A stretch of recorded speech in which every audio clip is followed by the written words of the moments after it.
the man. I mean, I thought there's so many things we can talk about in terms of you, how your season been going, the break that you took. Like, I don't even know where to start with you, but let's start with the prelims. So you just gonna run, barely step over the last hurdle and jog into the line like that? Yeah, I had a long jump competition. Needed to make sure they already didn't give me a run through. I knew I was gonna be short on time.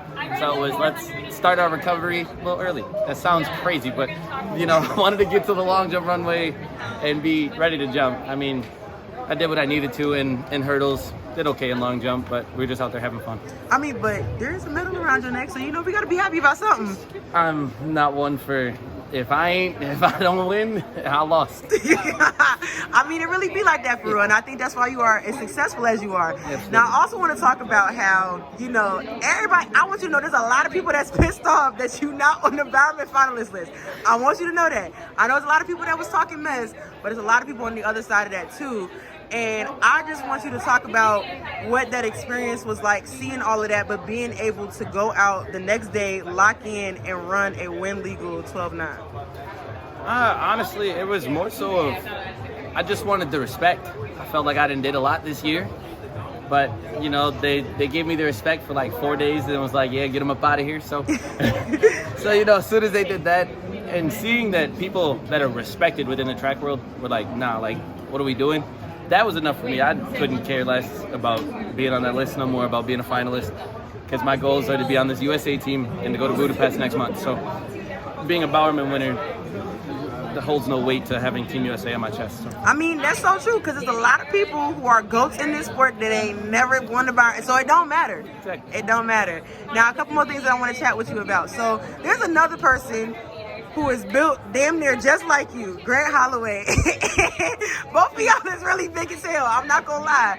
But both of y'all have shown such great success in the hurdles. But obviously, he's been around a little longer. He's got some more accolades under his belt. So do you see yourself accomplishing some of the same things that he has? I mean, personally, my goals, that I've set for myself, I have very high goals, but that's how I got to where I am, is setting high goals and going to work every day to make sure I'm getting closer and closer to those. So, I mean, I would like to be on the same path as him. A lot of people are already making comparisons, even though, we're different. Y'all two different people, though. Yeah, y'all two different folks. It's a respected comparison, and I live with it because he's great. It's simple as that. So, I'm hoping he runs the final so I've been waiting to race him since 2019. Since before the break, so hopefully he runs. I mean, he doesn't have to, but hopefully he does, so we can really give whoever's here and whoever's watching the show. You getting your chance though. And me personally, you gonna get your chance more than once, because I got you on making that team. So everybody else, make sure you give your thanks to Grant for winning last year, so that way we can take these extra people to give him some smoke to work with. And so the last thing I want to ask you is, if you was a thrower, what would your scream sound like? It'd be silent, because I would definitely foul each time, because I wouldn't be throwing for real. I promise you. I don't think I could ever be a thrower. I'm not. Yeah, it's not my body. It's not. Actually, wait. I got one more thing. So this is still about like stride pattern and stuff. So you are very tall, and so when I've talked to Grant before, he says that he has to modify his stride pattern. I'm just really fascinated by tall hurdlers, because you guys have so much speed that you've showed in the hurdles, and that you've also showed in the long jump and in other events. So I just want to know for you, what is that like? Do you have to modify your stride pattern, or you just do what you got to do?